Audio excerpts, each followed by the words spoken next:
Hey, what's going on, guys, and welcome to Warframe. Now, I know some of you might be a little confused, like, what the heck is a Warframe? So in case you don't know anything about Warframe, or just know of it but not much about it, I suggest you click the link I'm going to leave in the description of this video and go give the game a try yourself. It's a free-to-play third-person action RPG/shooter where you play as a space ninja, traveling through the solar system, killing stuff, collecting resources and materials to build hundreds of different weapons and dozens of warframes. So if you're coming from Monster Hunter, this should be right up your alley and you should consider giving this one a shot. Now, in case you do know about Warframe, this is my Mesa build.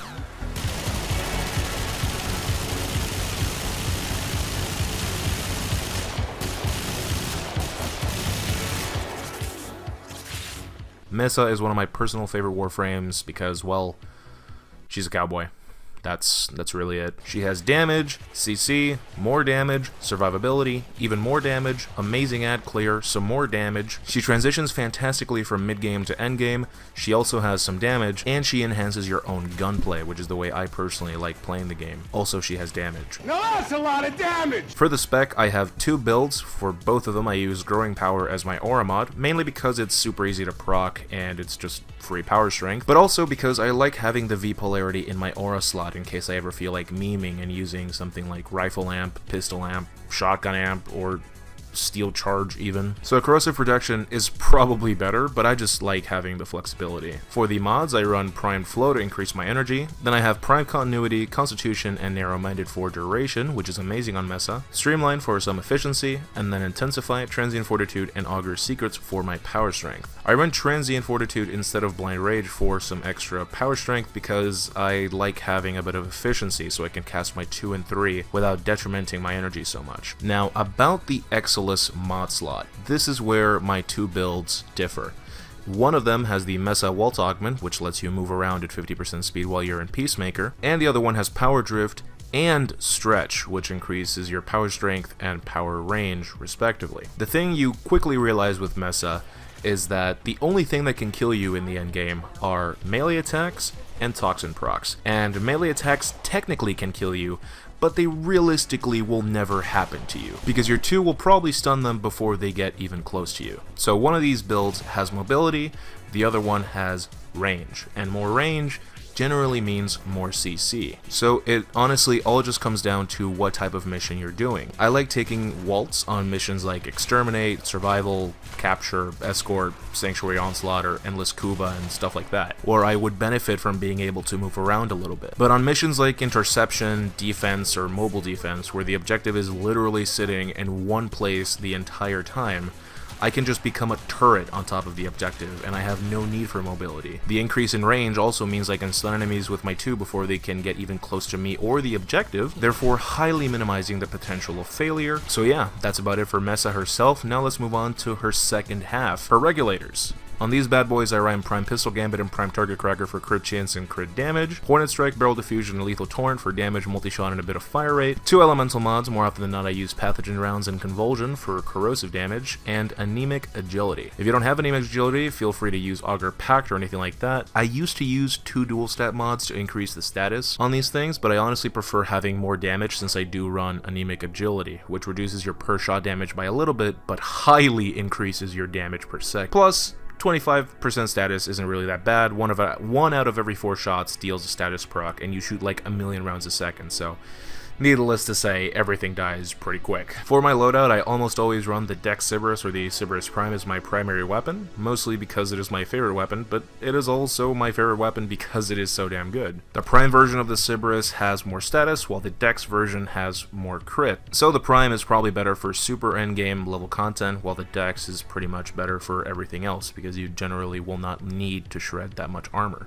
On both weapons, I run the same mods anyway. I use Split Chamber and Serration for damage and multi-shot, 2 elemental mods, usually Radiation, so Hellfire and Stormbringer, and then Point Strike and Argon Scope for crit chance, Vital Sense and Hunter Munitions for crit damage, and Slash procs on crits. If I ever feel like using my 1, or if I'm going to go into an assassination mission, I bring the Balanced Shotgun Prime. Mesa turns the Tigris from a totally fair weapon into a completely balanced and well-designed tool.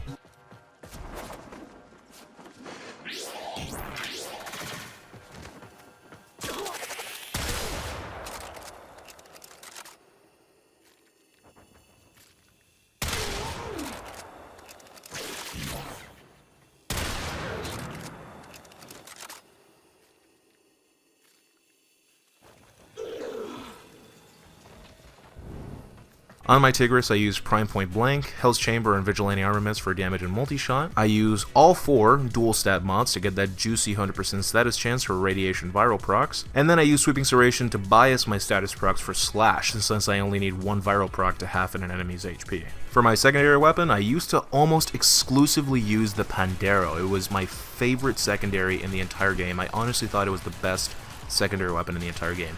But ever since that huge patch that changed a lot of weapons, it got nerfed, so now there are a bunch of different weapons that you can use. I leaned towards the Piranha, and the Piranha quickly became my favorite weapon, and now the Piranha Prime has kind of taken that slot as well. And here's the thing, your secondary weapon has a very specific role that you'll use to make up for one of Mesa's few weaknesses, and those are Nullifier Bubbles. Although you can shoot through Excellus Bubbles while in Peacemaker, you cannot shoot through Nullifier Bubbles, which are huge, and not only protect the Nullifier himself, but they also block you from shooting enemies with Peacemaker that are near him, and if he gets too close, you'll get your 2 and 3 disabled, and probably instantly die. Because even though I said that the thing that can kill you the most is going to be Toxin procs and melee attacks, most likely than not, the thing that's going to kill you the most is you forgetting to refresh your buffs.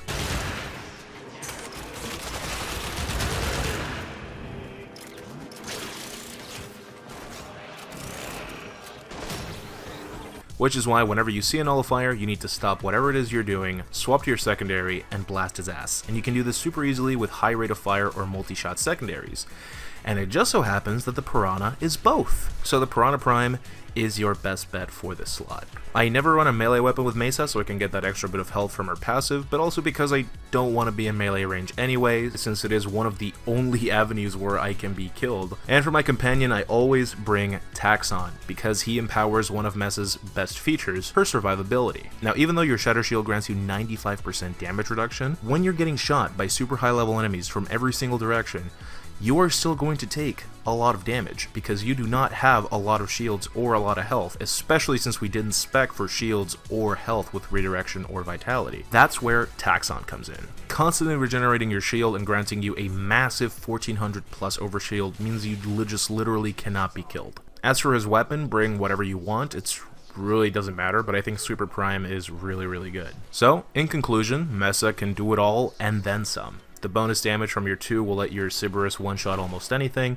your 2 will also make you untouchable, and your 3 combined with Taxon's Overshield will make you unkillable. If something needs to be one-shot even harder, you can activate your 1, bring a Tigris Prime, absolutely no problem. And your only nemesis, the Nullifier, can be easily dispatched with your Piranha. Not to mention, you can clear an entire room in 0.03 seconds by pressing 1 button if things get too hectic. And that's it, fellas. That's my Mesa loadout. If you're here for Monster Hunter and you have absolutely no clue about anything I just said, don't worry, I have a Monster Hunter video coming out soon, so stay tuned. But if you did like this video and you would like to see more Warframe content, be sure to drop a like. It helps a lot. And if you have any feedback or suggestions, be sure to leave a comment down below, especially in Warframe where there are hundreds of different ways to build your Warframes. Let me know how you guys would build your Mesa or how you have her set up in the comment section below. And don't forget to join the Discord, boys. Send me your fashion frame on there. I'm going to make a Warframe channel. We can all chat. Or if you just want to play Monster Hunter, there's a bunch of active members all the time. I would really like to keep making Warframe content, so hopefully you guys enjoy this. Anyways, I want to thank you guys for watching. I'll see you guys in the next one. Take care. Now that's a lot of